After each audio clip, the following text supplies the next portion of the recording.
ફરમાતે આજે હું સરસ મજાની વાર્તા કહીશ. વાર્તાનું નામ છે બિલાડીની જાત્રા. એક હતી બિલાડી, તે એક માલધારીના ઘરે ઘી ખાવા જતી. પણ એક દિવસ માલધારી તેને ઘી ખાતા જોઈ ગયો. તે તો તેને મારવા દોડ્યો, પણ એનું મોઢું અને માથું તો ગાળવામાં જ ફસાઈ ગયું હતું. તેને બીક લાગી, તે આગળ દોડવા માંડી. દોડતા દોડતા થાંભલા જોડે ભટકાઈ ગઈ, પણ એનું ગાળવો તો તૂટી ગયો અને એનો કાંઠો ગળામાં રહી ગયો. તે તો પોતે આગળ ચાલવા માંડી. ચાલતા ચાલતા રસ્તામાં તે પાળેવા મળ્યા. પાળેવા કહે, બિલાડી બાઈ, ક્યાં ચાલ્યા?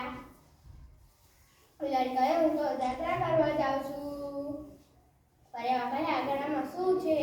બિલાડી કહે, તો માળા છે. પાળેવા કહે, અમે આવ્યા તમારી સાથે? બિલાડી કહે, ચાલો ને, તમે આવશો તમને પુણ્ય મળશે. પાળેવા કહે, પણ તમે મને મારશો તો નહીં ને? બિલાડી કહે, ના રે ના ભાઈ, મારાથી ક્યાં તમને મારાય? જોને હું તો જાત્રાએ જાઉં છું, જોને હું તો ભક્ત બની છું. પાળેવા તો ચાલ્યા. ચાલતા ચાલતા રસ્તામાં તો એક ઉંદર મળ્યો. ઉંદર તો ડાકડી વગાડતો વગાડતો બેઠો હતો.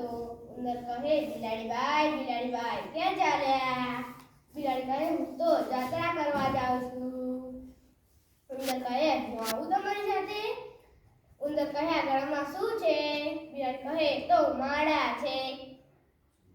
ઉંદર કહે કે હું આવું તમારી સાથે? બિલાડી કહે, ચાલને ભાઈ, તું આવીશ તો તને પુણ્ય મળશે.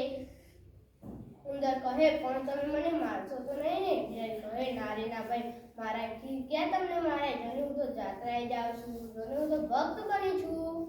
ઉંદર તો ચાલ્યો. ચાલતા ચાલતા રસ્તામાં એક મોર મળ્યો. મોર કહે, બિલાડી બાઈ, ક્યાં ચાલ્યા? બિલાડી કહે, હું તો જાત્રા કરવા જાઉં છું. મોર કહે, આગળમાં શું છે?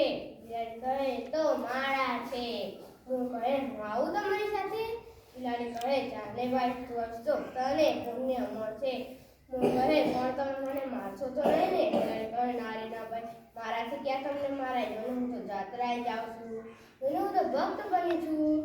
મોર તો ચાલ્યો. ચાલતા ચાલતા રસ્તામાં તો સાંજ પડી ગઈ હતી. રસ્તામાં એક મોટું મહાદેવનું મંદિર આવ્યું. એટલા બધા રાત રોકાવાનું કહ્યું. પાળેવા, ઉંદર, મોર તો રસ્તામાં ખાતા ખાતા અને ચણતા ચણતા આવતા હતા. પણ ભૂખી બિલાડીને તો નકળો ઉપવાસ હતો. પોતે તો ભક્ત બની હતી, પછી કે કશું ખાય? ભૂખી બિલાડીએ વિચાર કર્યો કે હું આ બધાને ખાઈ જાઉં. બિલાડીએ કહ્યું, તમે બધા અંદર શું? હું તમારી બહાર સૂઈને ચોકી કરું છું. પછી બીજી સવારે વહેલા ઉઠીને બિલાડી ઉંદરને ખાઈ ગઈ. મોર, પાળેવા, ઉંદર કહે કે આપણામાંથી ઉંદર ઓછા થવા માંડ્યા છે. બિલાડી કહે, કાલે તો હું જાત્રા પર હતી, કાલે તો મારો ઉપવાસ હતો, કાલે તો હું જાત્રા પર હતી, આજે કે હું ભક્તાણી છું.